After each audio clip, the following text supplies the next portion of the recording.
अस्सलामुअलैकुम नाज़रीन, Pakistan to America के साथ मैं हूं शाला खान और आप देख रहे हैं कैपिटल टीवी वॉशिंगटन।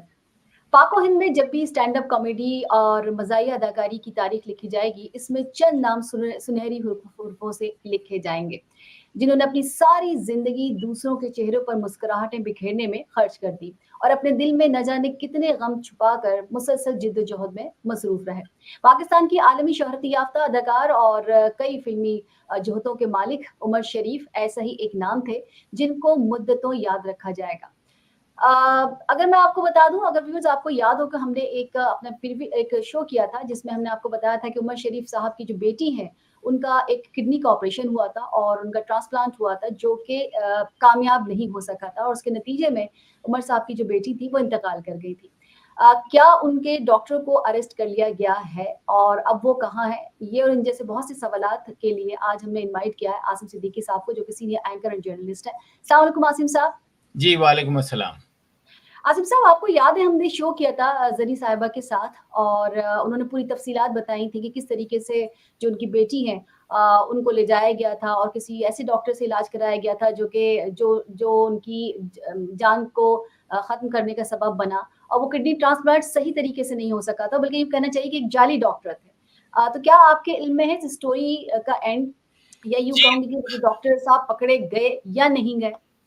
जी बिल्कुल आपने देखा कि जो अमल हुआ था उस वक़्त एक ऐसा डॉक्टर जिसने इल्लीगल जो है ऑपरेट किया था और उसके बाद जो है वो उनकी जान उमर शरीफ की साहबज़ादी की जान चली गई थी।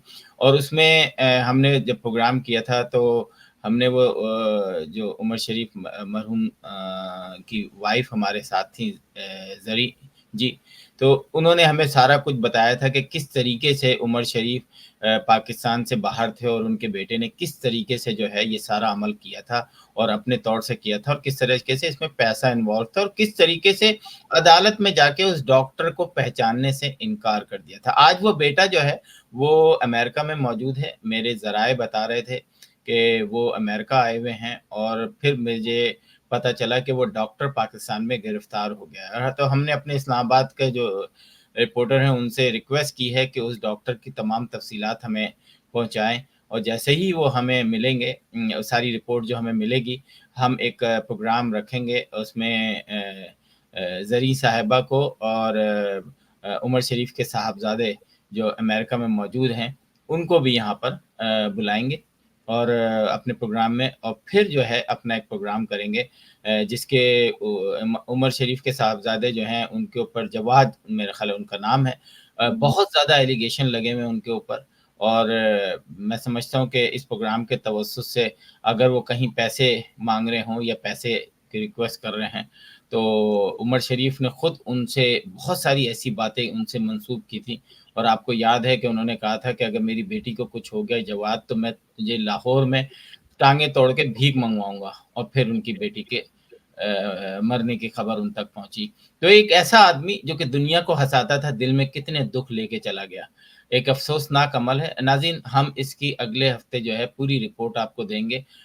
डॉक्टर के गिरफ्तार होने के बाद तकरीबन उस डॉक्टर ने जो मेरी मालूमात है 300 के करीब ऐसे ऑपरेशन किए हैं। उसमें नंबर्स नीचे ऊपर हो सकते हैं जो कि लीगल नहीं थे। तो देखें पाकिस्तान की गवर्नमेंट, पाकिस्तान की जुडिशरी वैसे तो हमें एतबार नहीं है लेकिन बाज़ दफ़ा करना पड़ता है, आपके पास कोई चॉइस नहीं है। जी। आसिफ साहब, पाकिस्तान का ज़रा रुख कर लेते हैं और पाकिस्तान में इस वक़्त जो सबसे बड़ी खबर है या फिर यूँ कहिए कि सबसे बड़ी अफ़वाह है, वो ये है कि मईशत में बेहतरी के बाद फरवरी इलेक्शन में ताख़ीर हो सकती है, क्योंकि सोचा ये भी जा रहा है कि अगर फरवरी में इलेक्शन हो गए, तो माशी बेहतरी में एक वक़्फ़ा आ सकता है और ये भी कहा जा रहा है कि अभी तहरीक-ए-इंसाफ़ की सियासी जो हिकमत अमली है, मतलब उनका तदारुक नहीं हो सका है, या जो तहरीक-ए-इंसाफ़ है वो मुकम्मल तौर पर टूटी नहीं है। आपको क्या लगता है कि वाक़ई इलेक्शन जो है सिर्फ़ इस बात पे कि मईशत को बेहतर किया जाए और इलेक्शन की वजह से मईशत जो है वो ख़राब रहेगी, क्या इस वजह से पोस्टपोन किए जा सकते हैं इलेक्शन?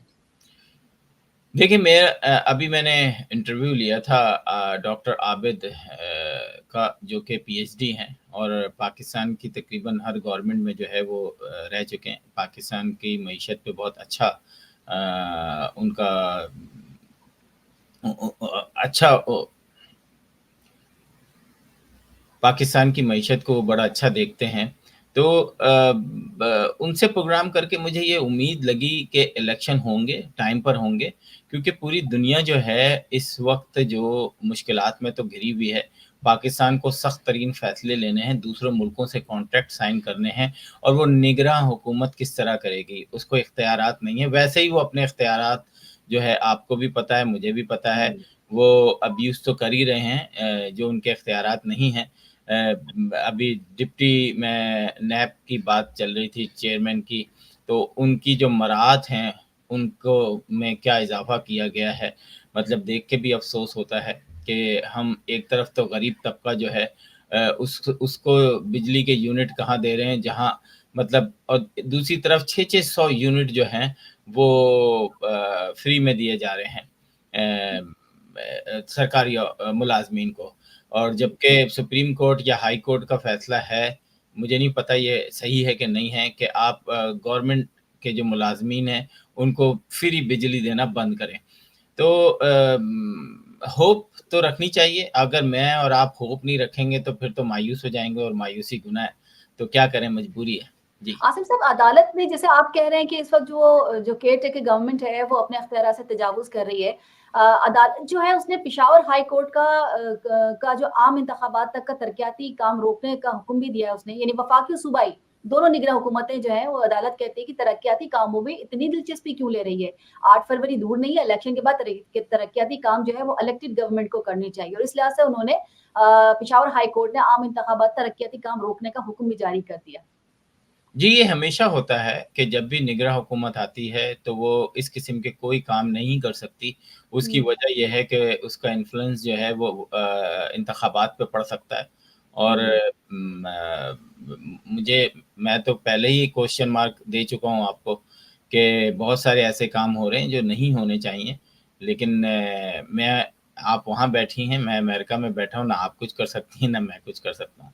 हुँ, हुँ। वैसे इंतहाई अजीब बात है, आपने बिल्कुल सही कहा कि अवाम की मुंतखब हुकूमत के मतलब आने से मईशत को ब्रेक लग सकता है और जैसे आप भी बता रहे हैं और अभी जो कोर्ट है वो भी कह रही है कि ये आपका काम ही नहीं है। तो किस तरीके से बाहर के लोग जो हैं वो पाकिस्तान से मुआहदे करेंगे और किस तरीके से मतलब ज़्यादा बेहतर ये नहीं कि इलेक्शन जो है वो उसको करवा दिए जाएँ और इलेक्शन ताख़ीर होगी तो फिर आपको पता है कि मईशत भी खराब होगी। मुझे लगता है इलेक्शन होंगे, अगर अच्छा। नहीं हुए तो हुँ, कोई ऐसा काम होगा या तो डॉक्टर सॉरी हमारे जो सुप्रीम कोर्ट के जजेस हैं हुँ, उनको किस तरीके से गवर्नमेंट जो है वो कौन-सा ऐसा काम होगा जिसकी वजह से वो इलेक्शन कैंसल करेंगे और सुप्रीम कोर्ट जो है अपने ऊपर ये धब्बा नहीं लगने देगी। तो हुँ, ये भी एक बहुत बड़ी बात है। मैं काज़ी फ़ायज़ साहब को जो है बड़ा एक रिस्पॉन्सिबल शख़्स समझता हूँ कि हुँ। वो अपने ऊपर ये धब्बा नहीं लगने देंगे। या तो पाकिस्तान के अंदर कोई ऐसा काम हो जाएगा कि जिससे मैं और आप कहेंगे कि नहीं अभी इलेक्शन ज़रूरी नहीं है या फिर इलेक्शन होंगे। ठीक है। अच्छा, दूसरा सवाल आपसे ये कर रही थी कि तहरीक-ए-इंसाफ जो पार्टी है उसका एक बड़ा ऐलान है और जो इमरान खान के वकील हैं वो कहते हैं कि पाक फ़ौज मुखालिफ प्रोपेगेंडा करने वालों को तहरीक-ए-इंसाफ से फ़ारिग करने का फ़ैसला कर लिया गया है। दूसरा ये कि इमरान खान ने हिदायत जारी की है कि फ़ौज मुखालिफ कोई बयान ना दिया जाए। वकील इमरान खान कहते हैं शेर अफ़ज़ल मरवत कहते हैं कि पार्टी फ़ौज मुखालिफ अनासिर हैं, उनसे दूरी अख्तियार की जाएगी, यानी पार्टी ने ये फ़ैसला किया है। आसिम साहब, आपको शायद याद हो कि मैंने आपको अपने प्रीवियस प्रोग्राम में कहा था कि जो बाहर हैं या जो कुछ लोग बैठ के कहते हैं, मेरे ख़्याल में पार्टी पॉलिसी नहीं हो सकती। तो ये आज जो मैं आपको बता रही हूँ, आपको लगता है कि ऐसे ही है? देखें मुझे नहीं लगता ऐसा है। अ, हुँ, आपने देखा कि आदिल राजा को और एक और साहब थे मेहदी मेरा ख़्याल है। हुँ। क्या नाम हैदर था? मेहदी हाँ, हैदर मेहदी। हैदर मेहदी साहब को जो है हाँ। कोर्ट मार्शल किया गया और उनको सालों की हुँ, सज़ाएँ दी गईं। तो हुँ, वो तो आर्मी के लोग थे और वो हुँ, जिस पे दिया वो जानते हैं कि सही दिया या गलत दिया। लेकिन आपने ऐलान तो कर दिया है। मुझे हुँ, आप बताएँ मैं अगले हफ्ते फिर आपके साथ प्रोग्राम करूँगा, तो मैं हुँ, पूछूँगा कि क्या इन्हें डिसोन किया गया? अब मैं आपको हुँ, एक क्लिप सुना रहा हूँ, उस क्लिप को देखें हुँ, नाज़रीन आप भी देखें। तो आसम हिटलर को कहते हैं, आसम हिटलर मुर्दाबाद, आसम हिटलर मुर्दाबाद, एफए पास अनपढ़ जाहिल आसम हिटलर मुर्दाबाद, आसम हिटलर मुर्दाबाद। आप जाए, ये हमारे दो, मैं फिर उस बंदे को इसलिए काकरोची कहता हूँ कि बड़ा ही तंग करता है एक यूट्यूबर, तो मैं उसको ये कहता हूँ भाई ये वीडियो लगा दो, दे दो। जानी मशीर इधर कह रहा है आसम मुनीर मुर्दाबाद। जी, तो ये व्हाइट हाउस के सामने ये सिर्फ एक फुटेज है ना, ऐसी कई फुटेजेस मैंने लगाई और ये मुझे ही कह रहे हैं कि आप जाके बता दो आसिम मुनीर को, ये जो खिताब कर रहे थे वो मुझसे कर रहे थे। तो मैं, लाजिम बात है वो सोशल मीडिया पर है, वो भी देख लेंगे।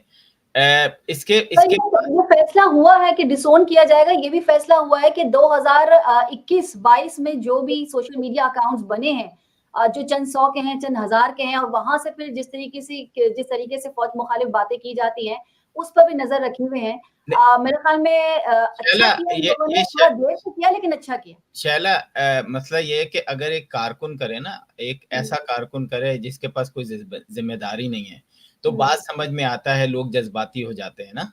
लेकिन जब एक जिम्मेदार करे ना, तो उसको इंस्ट्रक्शन होती है, फिर वो एक खास कहीं ना कहीं से कोई इंस्ट्रक्शन होती है कि जनाब आपने ये करना है। आपने व्हाइट हाउस के सामने यही किया, आपने पाकिस्तान एम्बेसी के सामने यही किया, आपने जो एम्बेसडर के घर के पाकिस्तान हाउस के बाहर यही किया, और बाकायदा आपने बताया कि फलस्तीन से ज्यादा जो है पाकिस्तान के अंदर जो है वो ह्यूमन राइट्स वायलेशन हो रही हैं।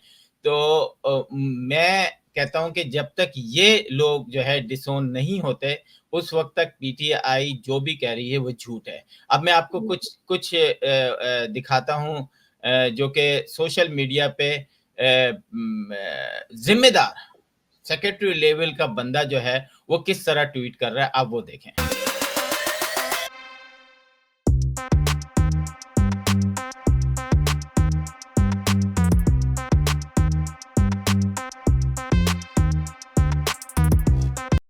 जी शैला, आपने देखा कि किस तरीके से पाक आर्मी को ये कारकुन नहीं कर रहे, ये छोटे मोटे लोग नहीं कर रहे, ये जिम्मेदारान लोग कर रहे हैं अपने सोशल मीडिया अकाउंट पे। तो जब तक पार्टी इनको डिसोन नहीं करती है, उस वक्त तक मैं समझूंगा कि ये सिर्फ नाम नेहादी हैं। हमने तो दिखा दिया फिजिकली कि आप क्या कर रहे थे।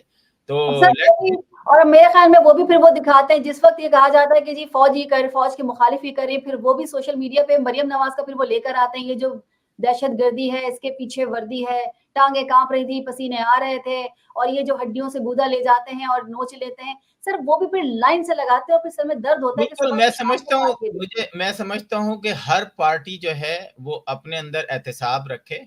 जिस दिन आपने अपनी पार्टी के अंदर एहतसाब रखा, उस दिन आपकी पार्टी सही हो जाएगी। जो कल गलत था वो आज भी गलत है। मैं उस गलत को सही नहीं कह रहा, और ना मैं कह सकता हूँ वो भी गलत था, ये भी सर उस पार्टी को तो वजीर आजम बनाया जा रहा है, उस पार्टी के लीडर को तो वजीर आजम बनाया जा रहा है। सबक मिल रहा है कि जी हमें कहिए।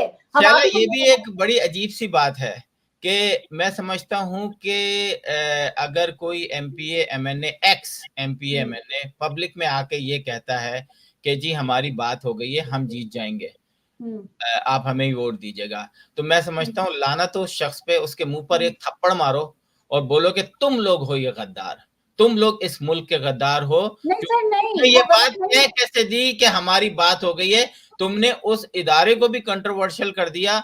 अगर मैं एक बात बताऊं, मेरे सामने अगर किसी ने ये बात कही कि हमारी बात हो गई है, तो मैं उसको जो कर सका, जो मुझे उस मुल्क का कानून इजाजत देता है, मैं उसके साथ वो करूंगा। क्योंकि ये गलत है कि आप इलेक्शन से पहले ये दावे करें कि हमारी बात हो चुकी है, हम आ रहे हैं।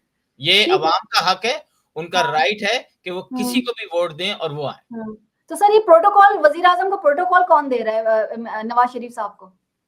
देखिए पाकिस्तान की तारीख जो है ना वो ऐसे ही रही है। मुझे तो हैरत होती है कि बहुत जल्दी लोग भूल जाते हैं।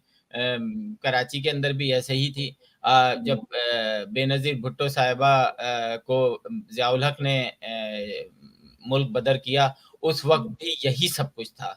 फिर भी मैं समझता हूँ कि अभी तो इमरान खान की पार्टी के साथ वो बहुत कुछ नहीं हुआ जो उनके साथ हो चुका था। तो इंतज़ार करें। मेरा ख़्याल है कि हमारे पास या मेरे पास या आपके पास कोई चॉइस नहीं है सिवाय इंतज़ार के। जी, तहरीक-ए-इंसाफ की नाअहली यकीनी नज़र आने के बाद इलेक्शन में बल्ले के निशान को रोकना चाहते हैं ये लोग। अच्छा, ये सुहेल वड़ाई साहब ने भी कहा था और उन्होंने ये भी कहा था कि हो सकता है आगे ना, बहुत सारे लोगों ने कहा, फैसल वाडा ने भी कहा कि हो सकता है कि आगे आपको बल्ले का निशान ना मिले।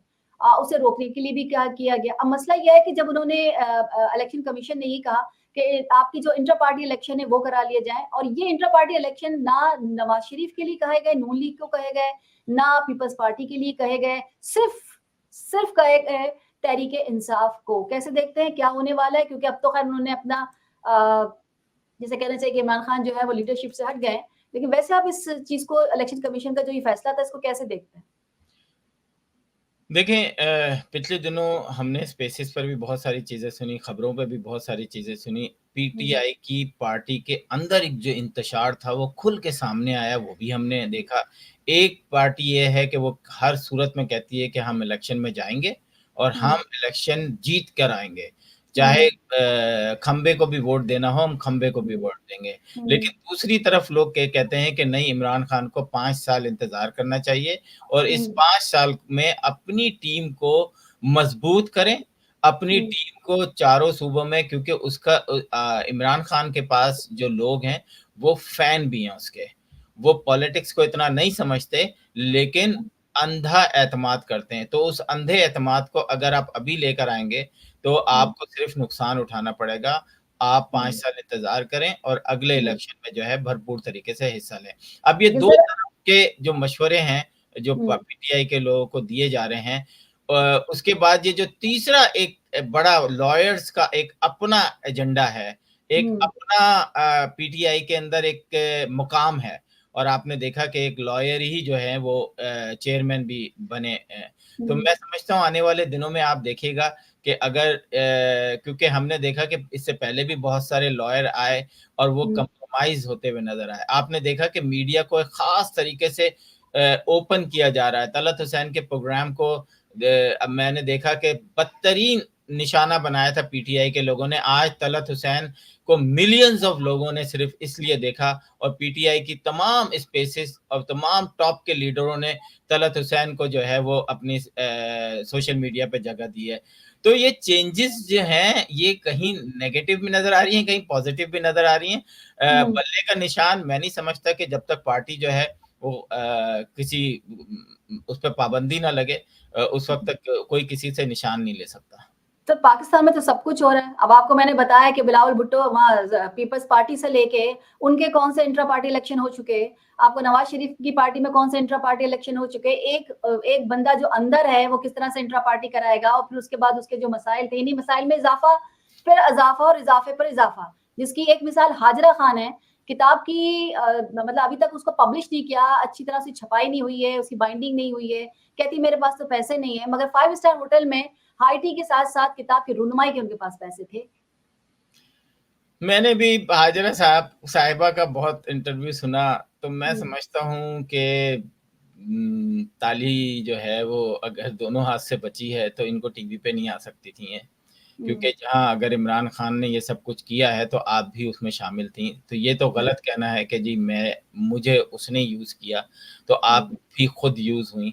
तो मैं जिस अंदाज़ में वो टीवी पे बैठकर इंटरव्यू दे रही हैं, मेरे लिए वो नापसंदीदा शख्सियत हैं। माज़रत के साथ बुरा ना मानिएगा, मैं उनको कोई ये नहीं मज़लूम नहीं कह सकता। सिर्फ मज़लूम नहीं कह सकते, ये जायज़ कह सकते हैं कि जी ये बिल्कुल सही सही इन्होंने इल्ज़ाम लगाया है, क्योंकि सबूत तो नहीं है, सिर्फ किताब ही है उनके पास, और वो भी क्या कहते हैं, वो भी देखिए कोई उनके छपी कुछ नहीं है, अल्फाज़ वो सिर्फ टाइप की हुई है, जिसको एक बाइंडिंग करके वो दिखाया गया उन्होंने। देखिए, उनके ऊपर कुछ चीज़ें सोशल मीडिया पे उनके हवाले से चली, कुछ बातें हुई, कुछ चीज़ें तो एक्सेप्टेबल ही नहीं है। मतलब मैं मान ही नहीं सकता कि मतलब कोई इंसान जो है वो इतना गिर जाता है और गिरने के बाद जो है आप उस वक़्त खामोश रहती हैं और अब आप अपने मतलब के लिए बोल रही हैं।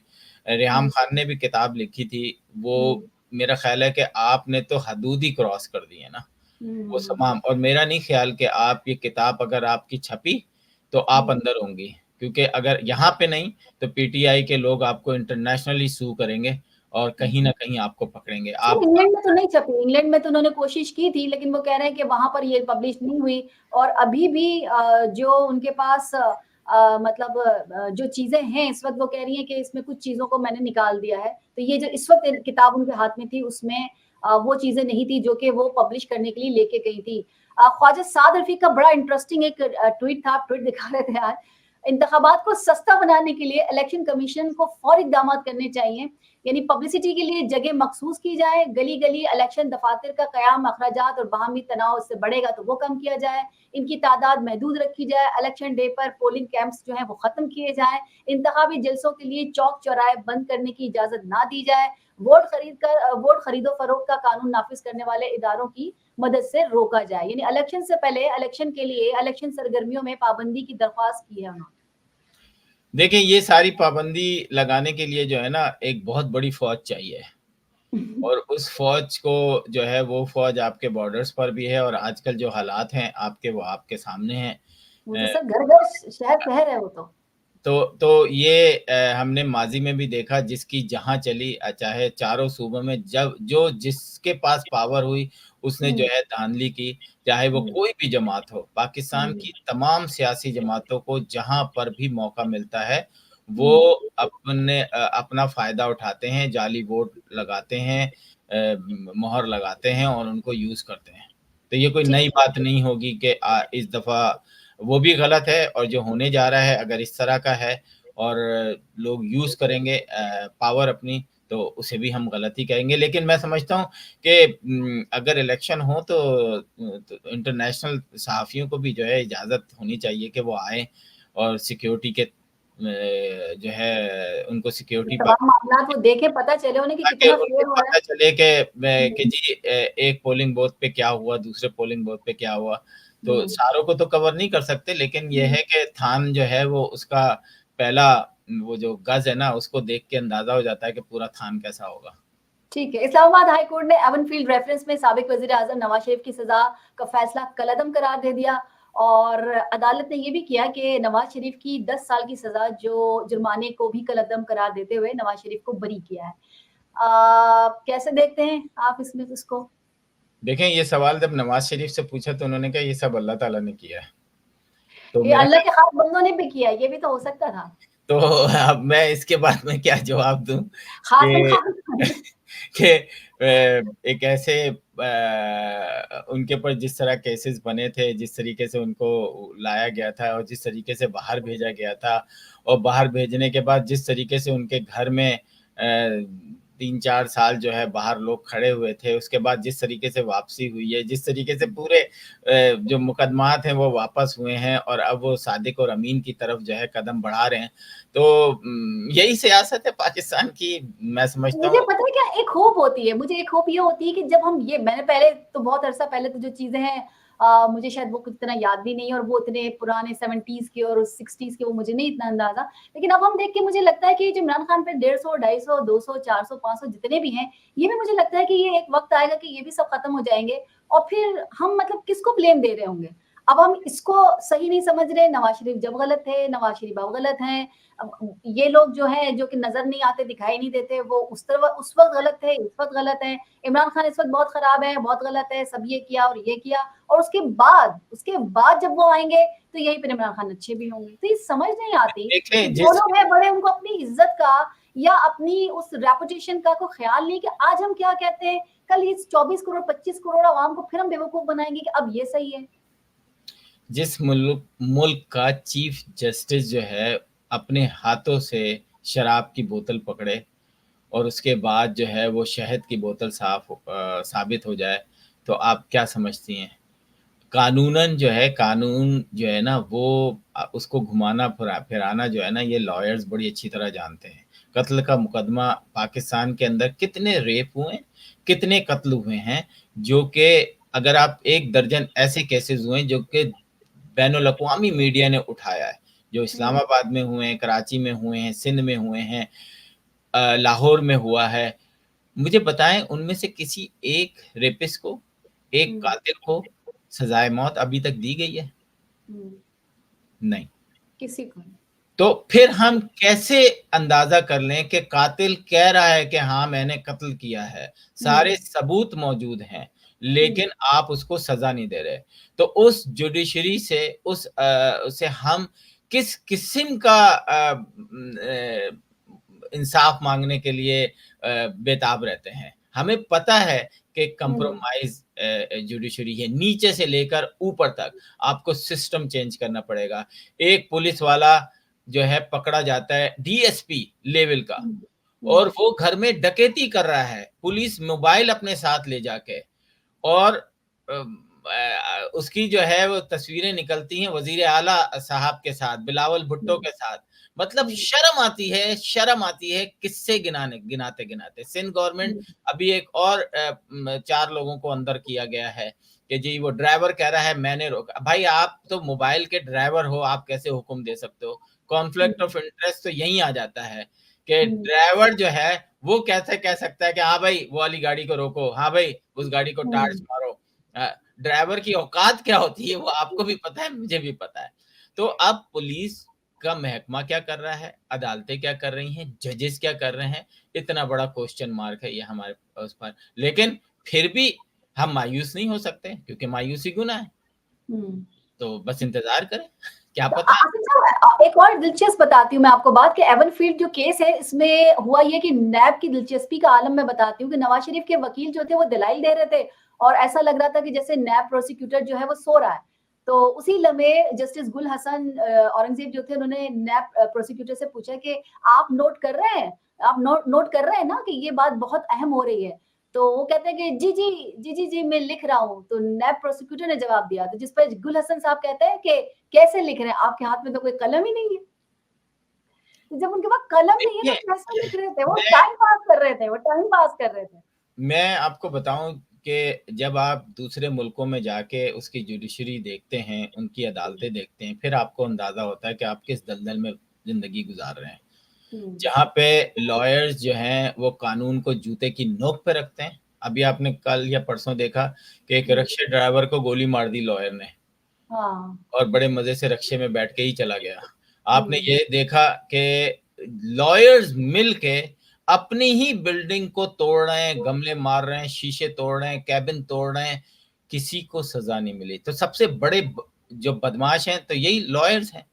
अच्छा, इनको कोई हाथ नहीं डाल सकता। जजेस, आपको पता है अब सब कहते हैं कि लॉयर के करने से बजाय जज को खरीद लो। तो ये जो कहावतें हैं ना, इसमें कहीं ना कहीं तो सच है ना। तो मैं तो यही कहता हूँ कि चीफ जस्टिस साहब जो है ना वो मेरा ख्याल है ऐलान तो उन्होंने कर दिया है कि वो रिफॉर्म ला रहे हैं। आई विश कि वो रिफॉर्म जो है वो पाकिस्तान के अपनी जिंदगी में लेकर आ जाए, क्योंकि जो दूसरा आएगा वो किस तरीके से आएगा, किसकी हुकूमत होगी, किसके प्रेशर में काम करेगा, कुछ नहीं पता। अच्छा सर, एक लास्ट क्वेश्चन। आदिल राजा हैं, उनके लिए भी, लेकिन उनका मुझे समझ नहीं आया कि आदिल राजा और मेहदी हसन जो साहब हैं, हसन मेहदी साहब जो हैं, उनको सजा हुई है, लेकिन उसकी वजह मालूम नहीं हो सकी क्योंकि वो पाकिस्तान में तो थे नहीं। जब पाकिस्तान में नहीं है तो फिर बाहर आ गए। नहीं, पाकिस्तान, जब आप पाकिस्तान की आर्म फोर्सेस में होते हैं, जो मेरी, हो सकता है मैं गलत भी हूँ, तो उसमें आप रिटायरमेंट के बाद भी आप फौजी रहते हैं, क्योंकि बहुत सारी चीजें आपको पता होती हैं आपके दोस्तों के बारे में जो इस वक्त सर्विंग हैं उनके बारे में। तो वो जूनियर होते हैं, आप सीनियर होते हैं, फिर आप रिटायर हो जाते हैं, पाकिस्तान के बारे में आपको बहुत कुछ पता होता है। तो उसके बाद अगर आप पाकिस्तान से चले जाएं और उसके बाद अगर आप पाकिस्तान के अपने दोस्तों को, आर्म फोर्सेस को ये कहें कि तुम लोग अपने सीनियर ऑफिसर्स का कहना सुनना, ऑर्डर लेना बंद कर दो अपने मुल्क के लिए, तो ये बगावत पर उकसाना होगा। और उसी को मेरा ख्याल है इन्होंने इन्हीं लफ्जों को वो करके कोर्ट मार्शल किया है, और कोर्ट मार्शल करके सजा सुनाई है। और मैं समझता हूँ कि ये उनका अंदरूनी एक वो है, क्योंकि वो एक ऐसी फोर्स में थे जो ये सब कुछ कर सकते थे। मेरा ख्याल है पब्लिक की जो आर्मी की जो कोर्ट्स वगैरह बन रही थी वो तो नहीं बनी, ना ही उससे अभी तक किसी को सज़ा हुई है, लेकिन उन्होंने अपने 2 लोगों को सज़ा देके ये दुनिया को बता दिया है कि अगर आप मुल्क से बाहर बैठकर किसी भी किस्म की ऐसी अपने लोगों को उकसाओगे, जो कि मैंने खुद सुना है, मतलब स्पेसेस पे बैठ के कि जाओ बगैरतों तुम लोग, तुम्हारा कायद, मतलब जाओ आग लगा दो, घर से निकाल के गोली मार दो, मतलब इस तरह की। और आज भी अभी मैं स्पेस आपका प्रोग्राम से पहले सुन रहा था, तो वो यही कह रहे थे जी निकलो निकलो कुछ करो। अच्छा, खुद तो बैठे हैं पेरिस में, लंदन में, अमेरिका में, लेकिन पाकिस्तान के लोगों को माचिस लगा रहे हैं। तो मेरा ख्याल है कि पाकिस्तान के लोग अब सर इतने कोई बेवकूफ नहीं है, वोट डालने के लिए बैठे हैं। यस। अच्छा, मैं एक बात मैं ओवरसीज पाकिस्तानियों से कहूंगा कि ये माचिस लगाना बंद करो। और मुझे बड़ी खुशी है कि ओवरसीज पाकिस्तानी ये कुछ लोग ये बात समझ गए हैं कि अब पीटीआई कहाँ खड़ी है, और वो उस धोखे में नहीं आ रहे कि जी कल इमरान खान आ जाएगा और वजीर आजम बन जाएगा। तो मुझे ये बड़ा अच्छा लग रहा है कि कुछ लोगों को ये बात समझ में आ गई है। अब वो बातें नहीं कर रहे जिस तरह वो पहले बातें करते थे, लेकिन अभी भी सर इलेक्शन से पहले हम कैसे कह सकते हैं कि इमरान खान उनकी पार्टी नहीं आएगी, इमरान खान नहीं आएंगे। जैसे आप कह रहे हैं कि जब से पहले वेट तो किया जाए, इंतजार किया जाए, देखा जाए कि जो पब्लिक है वो निकली है, किसके लिए निकली, किसकी मतलब किस पार्टी को वोट मिल रहे हैं, क्या उसकी मतलब क्रेडिबिलिटी रह जाएगी कि अगर हम पहले से ये कह दें कि जी इमरान खान तो नहीं आएंगे, नवाज शरीफ आएंगे, या नवाज शरीफ नहीं आएंगे जी बिलावल आएंगे। देखिए, मेरा ये कहना बहरहाल मैं नहीं समझता कि सही है। वाकई मैंने गलत बात की कि मैं पहले, लेकिन मैं जो पाकिस्तान के अंदर इस वक्त हालात चल रहे हैं उसको देखते हुए मैं ये कह सकता हूँ कि पीटीआई जो है वो उस तरीके से इलेक्शन में हिस्सा नहीं ले सकती जिस तरह दूसरी पार्टीज ले रही हैं। लेकिन वो इस तरीके से, क्योंकि एक वक्त हमने देखा था कि एएनपी और पीपल्स पार्टी और एमक्यूएम को भी पार्टिसिपेशन नहीं करने दिया गया था। एएनपी जहां जाती थी वहां बम धमाके हो जाते थे, पीपल्स पार्टी जहां जाती थी वहां बम धमाके हो जाते थे, इवन 50 लोगों की कॉर्नर मीटिंग तक नहीं कर सकते थे। तो ये तो हमने माजी में देखा है। तो उसी को देखते हुए मेरा अपना, जो कि गलत भी हो सकता है, कि मैं पीटीआई को उस तरीके से इलेक्शन में आते हुए नहीं देख रहा, क्योंकि उसको वो चीजें नहीं मिल रही हैं। लाजिम बात है, एक पूरा सिस्टम है, लड़ने का एक तरीका है, आपका एक निशान है, आपका एक मैनिफेस्टो है कि जी आपने आगे आके करना क्या है। अगर फर्ज करें इमरान खान जीत भी जाते हैं तो उनका मैनिफेस्टो क्या है। सबसे पहले हमें तो नहीं पता, आपको पता है तो आप बताएं मुझे। नहीं पता, किसी को भी नहीं पता। अभी मेरा नहीं ख्याल कि किसी ने अभी अपना मैनिफेस्टो तो कोई भी नहीं देख रहा। एक दूसरे पर सिर्फ इल्जाम लगाए जा रहे हैं। बिलावल उन पे इल्जाम लगा रहे हैं, वो नवाज शरीफ पे इल्जाम लगा रहे हैं, नून लीग पे लगा रहे हैं। नून लीग जो है वो पहले, आपको तो पता है, वो आसान टारगेट तो इमरान खान है जी। वो पीटीआई को, हमारे यहाँ मैनिफेस्टो नहीं होता, हमारे एक दूसरे पे इल्जाम लगा के कि उसने महंगाई की थी, हमने महंगाई की थी, नहीं उन्होंने ज्यादा की थी, नहीं मैंने ज्यादा नहीं की थी। तो बस यही मैनिफेस्टो है, और अवाम भी इतनी तैयार है कि उसे पता है कि ये कुछ करने वाले नहीं, आने वाले भी और जाने वाले भी, तो एक दूसरे पे इल्जाम ही लगाते हैं। इस पर भी हम बात करेंगे आसिम साहब, अब तो हमारे पास वक्त बहुत कम रह गया है। इस पर जरूर बात करेंगे कि क्या इतनी बड़ी पार्टी जिसके इतने ज्यादा फॉलोवर्स हैं, इसको अगर अलग हटा के, या जिस तरीके से आप भी कह रहे हैं कि लग नहीं रहा, और ऐसे में अगर कोई हुकूमत बन जाती है तो वो कितने दिन चलेगी, इस पर भी हम बात करेंगे, लेकिन अपने नेक्स्ट प्रोग्राम में। Thank you so very much Asim साहब, बहुत बहुत शुक्रिया। और अपने नाज़रीन से कहेंगे कि सोशल मीडिया प्लेटफॉर्म पर कैपिटल टीवी वॉशिंगटन के फेसबुक पेज को लाइक कीजिएगा, यूट्यूब चैनल को सब्सक्राइब कीजिए, और कैपिटल टीवी वॉशिंगटन की एप्लीकेशन को जरूर इंस्टॉल कीजिए, ताकि दुनिया में आप किसी भी जगह हमारे प्रोग्राम्स को, जो कि लाइव प्रोग्राम्स होते हैं, उन्हें देख सकें, एंजॉय कर सकें। जिंदगी ने वफा की तो इंशाल्लाह दोबारा मुलाकात होगी, तब तक के लिए इजाजत दीजिए। फी अमान अल्लाह। बहस होगी पाकिस्तान और अमेरिका से जुड़े इश्यूज पर, शामिल होंगी नेशनल और इंटरनेशनल खबरें, बात होगी दुनिया के बदलते हालात और बदलती सियासत पर, बनेंगी सेलिब्रिटीज इस प्रोग्राम का हिस्सा, और दिए जाएंगे जवाबात अहम सवालों के। Programme Pakistan to America with Shaila Khan, capital TV Washington.